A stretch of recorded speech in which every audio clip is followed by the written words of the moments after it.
ஆன்மீக அன்பர்கள் அனைவருக்கும் இனிய வணக்கங்கள். நம்ம இந்த வீடியோ மூலமாக 2026ஆம் ஆண்டிற்கான குரு பயிற்சி பலன்களை பார்க்க இருக்கிறோம். குறிப்பாக இந்த வீடியோவானது பார்த்தோம் அப்படின்னாக்கா கடகராசி அன்பர்களுக்கான வீடியோ. இந்த கடகராசி அன்பர்களுக்கு இந்த குரு பயிற்சி பலன்களை பார்க்கும்போது வருகின்ற 2026ஆம் ஆண்டு ஜூன் மாதம் 1ஆம் தேதி அன்று இரவு 1:05 குரு பகவான் மிதன ராசியிலிருந்து கடகராசிக்கு உங்களோட ராசிக்கே பயிற்சி அடைகிறார்.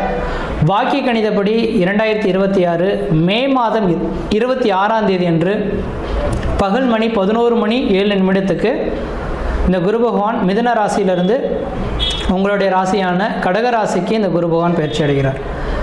அப்போ இந்த குரு பயிற்சி உங்களுக்கு எப்படி இருக்க போகுது அப்படின்ற போது தெளிவாக சொல்ல விரும்புகிறேங்க. இது நாள் வரலும் விரயஸ்தானத்தில் இருந்த குரு பகவான் உங்கள் ராசியில் உட்கார்ந்துருக்கிறார். இந்த ராசியில் உங்கள் ராசிக்கு யோகாதிபதி இந்த குரு பகவான். அப்போ கடகராசி என்பவர்களுக்கு முதல் தரமான யோகாதிபதினாவே இந்த குரு பகவான் தாங்க. அப்போ இந்த குரு பகவான் உங்கள் ராசியில் உச்சபலம் பெறக்கூடிய ஒரு காலகட்டங்கள் இருக்கனால இந்த குரு பயிற்சி ஒரு அதிர்ஷ்டம் நிறைந்த ஒரு குரு பயிற்சின்னு தான் சொல்லணும். ஆனால் கடந்த கால அமைப்புகளை சிந்திக்கும் காலகட்டத்தில் விரயஸ்தானத்தில் குரு இருக்கக்கூடிய காலகட்டத்தில் பண விரயங்கள், தொழில் விரயங்கள், பொருளாதார விரயங்கள் ஏற்படக்கூடிய காலகட்டங்களாக உதயமாக இருக்கும். என்னதான் உழைச்சாலும் ₹1 கூட மிச்சப்படுத்த முடியலையே, கடந்த 1.5 வருஷ காலம் கடன் தான் மிஞ்சினது அப்படின்ற மாதிரி மன அழுத்தத்தில் இருந்திருப்பீங்க கடகராசி என்பர்கள். நாம் சேர்த்து வைச்ச சொத்து சுகங்கள், பொருளாதாரங்கள் எல்லாமே விரயத்துக்கான ஒரு காலகட்டங்களாக இருக்கும். அதனால் கடந்த கால அமைப்பு ஏற்படும் போது என்னடா இது மாதிரி அசுப விரயமாகவே மாறிட்டுருக்கு அப்படின்ற மாதிரி மன அழுத்தத்தில் இருந்தவங்களுக்கு அதை மீண்டு இந்த நேர காலகட்டத்தில் சுப செலவுகளாக ஏற்படக்கூடிய ஒரு காலகட்டங்களாக இந்த குரு பயிற்சியானது நடக்க போகுதுங்க. அதனால் நீங்கள் ஒருபோதும் கவலை கொள்ள வேண்டிய அவசியங்கள் கிடையாது. ஆனால் ஜென்ம ராசியில் குரு பகவான் இருந்தால் நீங்கள் ஒரு இடத்துல ஒழுங்காக உட்காந்துருக்க முடியாதுங்க. அடுத்தடுத்து வேலைகள் இருந்துக்கிட்டே இருக்கும். அமைதியாக உட்காரத்துக்கான அமைப்புகளை கிரக நிலைகள் விடாது. உங்களுக்கு தொழிலில் பரபரன்னு சுற்றிட்டு இருக்கக்கூடிய காலகட்டங்களாக தான் இருக்கும்.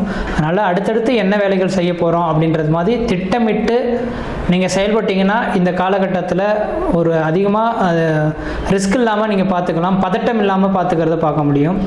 இல்லை திட்டமிடாமல் செய்கிறீங்க அப்படின்னாக்கா சரியான நேரத்தில் அந்த வேலைகளை முடிக்க முடியாமல் மன அழுத்தத்துக்கு உள்ளாகக்கூடிய ஒரு காலகட்டமாகவும் உதயமாகுது.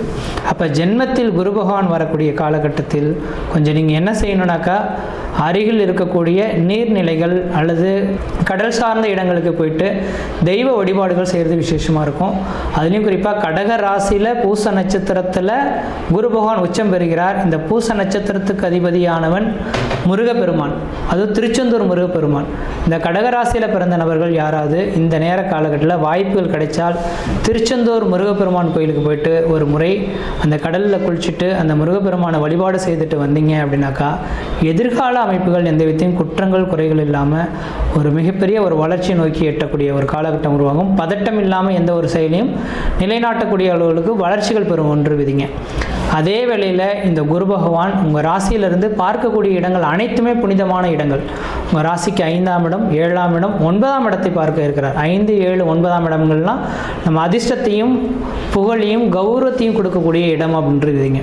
அப்போ இந்த குரு பகவான் பார்க்கக்கூடிய 5ஆம் இடம் என்பது பூர்வ புண்ணிய ஸ்தானம், புத்திரஸ்தானம், குழந்தைகள் ஸ்தானத்தை குறிக்கிறதுனால பூர்வ புண்ணிய பிரச்சனைகள், அதாவது தந்தை வழி, பாட்டன் வழி, முப்பாட்டன் வழி சொத்துக்களில் ஏதாவது பிரச்சனைகள் இருந்திருந்தால் இந்த காலகட்டத்தில் அந்த தந்தை வழி, பாட்டன் வழி, முப்பாட்டன் வழி சொத்து சுகங்கள் பிரச்சனைகளுக்கு தீர்வு ஏற்படக்கூடிய காலகட்டங்கள் உண்டு. அதன் மூலிமா ஆதாயங்கள் பெறக்கூடிய ஒரு காலகட்டம் உதயமாகும்.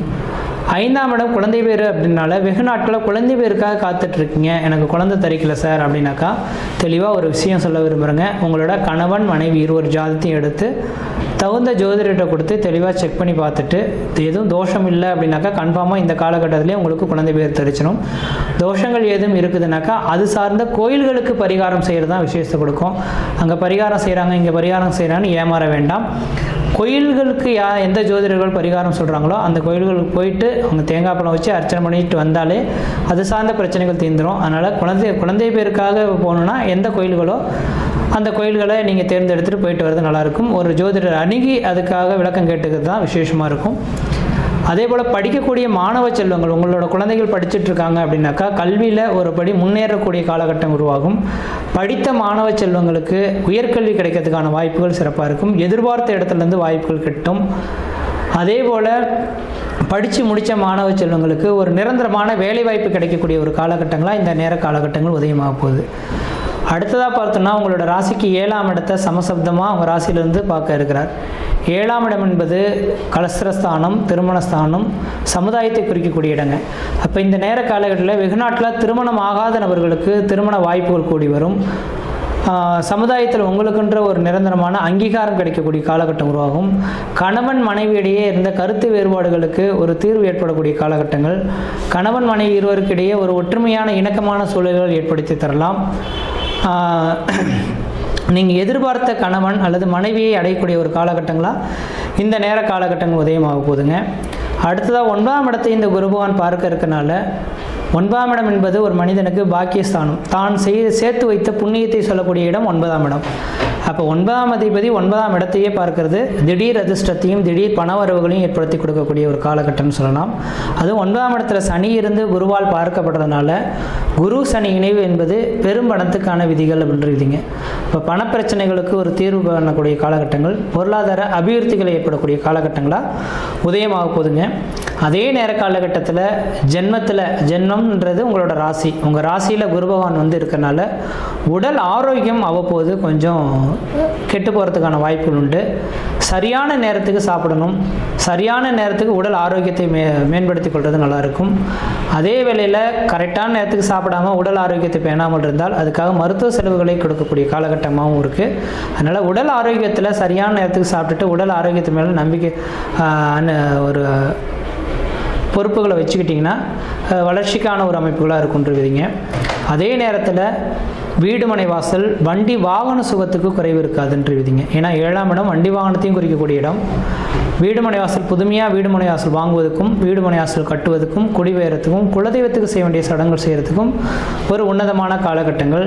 இப்போ பழமையான வீடுகளை இடிச்சிட்டு புதுமையான வீடுகள் கட்டுவதற்கும் அதே போல் வீடு மனை வாசல் வாங்குவதற்குமான யோக காலகட்டங்கள், வண்டி வாகனங்கள் வாங்குவதற்குமான யோக காலகட்டமாக புதியமாகுதுன்றீங்க. திருமணம் ஆகாத நபர்களுக்கு நிரந்தரமாக கன்ஃபார்மாக 7ஆம் இடத்தை குரு பார்க்கறனால திருமண அமைப்புகள் வந்துடும். குழந்தை பேர் இல்லாத நபர்களுக்கும் குழந்தை பேரும் தரிக்கிறதுக்கான வாய்ப்பு உண்டு. தொழில் வியாபாரம் செய்துட்டு இருக்கக்கூடிய நபர்களுக்கு தொழில் வளர்ச்சி ஏற்படக்கூடிய காலகட்டங்கள், அதன் மூலிமா ஆதாயங்கள் பெறக்கூடிய காலகட்டம் உதயமாகும். தனியார் துறை வேலைவாய்ப்புகள் செய்திருக்கக்கூடிய நபர்களுக்கு உங்களுக்குன்ற ஒரு நிரந்தரமான அங்கீகாரம் கிடைக்கிறதுக்கான வாய்ப்புகள் உதயமாகுது. 9ஆம் இடம் என்பது அந்நிய தேசம், அந்நிய பயணம், அயல்நாட்டை குறிக்கிறதுனால ஊரை விட்டு வெளியூர் வெளிமாநில வெளிநாடுகளுக்கு சென்று அந்த நாட்டு குடியுரிமை வாங்கி அங்கேயே செட்டில்ட் ஆகி வேலை பார்க்கக்கூடிய காலகட்டமும் இந்த நேர காலகட்டத்தில் உங்களுக்கு உதயமாகுதுங்க. இந்த நேர காலகட்டத்தில் வாய்ப்புகள் கிடைச்சா திருச்செந்தூர் முருகப்பெருமான் கோயிலுக்கு கம்பல்சரி போயிட்டு வாங்க. ஆன்மீகம் தலைத்தோங்கக்கூடிய ஒரு அமைப்புகளாக இந்த நேரம் இருந்துகிட்ருக்கு. கல்வியில் படிக்கக்கூடிய மாணவ செல்வங்களுக்கு சரியான ஒரு படிப்பு தேர்ந்தெடுக்கக்கூடிய காலகட்டம், அதன் மூலிமா ஆதாயத்தை பெறக்கூடிய காலகட்டம் உதயமாகும். அதே வேளையில் உங்களோட ராசிக்கு 5ஆம் இடத்தை இந்த குரு பகவான் பார்க்க இருக்கிறார். கடகராசிக்கு 5ஆம் இடத்தை பார்க்கறனால 5ஆம் இடத்துக்கு உங்கள் ராசின்றது 9ஆம் இடமாக வர்றதுனால கடன் சார்ந்த விஷயங்கள் அவ்வப்போது வந்து தலை தூக்கும். சுப செலவுகளுக்காக கடன் செய்துக்குங்க. அதாவது வீடு மனை வாசல் வாங்குவது, வீடு மனை வாசல் கட்டுவதற்காக கடன் வாங்கிக்கிறது ஓரளவுக்கு நல்லாயிருக்கும். அதே வேளையில் யார்கிட்டையும் ஜாமீன் கையெழுத்து போடுவதை கொஞ்சம் குறைச்சி கொள்வது நல்லாயிருக்கும். இந்த நேர காலகட்டத்தில் கடகராசி என்பவர்களுக்கு இடமாற்றம், தொழில் மாற்றம், உத்தியோக மாற்றம், படிப்பு மாற்றம், இது எல்லாமே மாற்றங்களுக்கான ஒரு காலகட்டங்களாக இந்த நேரத்தில் உதயமாகிறத பார்க்க முடியுது. இந்த நேர காலகட்டத்தில் இந்த மாற்றத்தை நோக்கி நீங்கள் நடந்தீங்க அப்படின்னாக்கா வளர்ச்சிகளை நோக்கி எட்டக்கூடிய ஒரு காலகட்டங்களாக உதயமாகும். அதனால் இந்த வருட காலகட்டத்தில் குரு பயிற்சியில் ஒரு சிந்தித்து செயல்படக்கூடிய காலகட்டமும் அதே நேரில் ஆதாயத்தையும் பெறக்கூடிய ஒரு காலகட்டமாகவும் உதயமாகிறத பார்க்க முடியுது. கடகராசி என்பவர்களுக்கு திருச்செந்தூர் முருகப்பெருமான் கோயிலை மட்டும் ஒரு முறை போயிட்டு வந்துருங்க. மழை போல் வரக்கூடிய பிரச்சனைகள் பனி போல் விலகும். மற்ற விதத்தில் உங்களுக்கு எந்த விதத்தையும் தோஷங்களோ பாதிப்புகளோ சொல்கிறதுக்கான வாய்ப்புகள் கிடையாது. சீரும் சிறப்புமாகவே இருப்பீங்க, நலமாக இருப்பீங்க. நன்றி, வணக்கம்.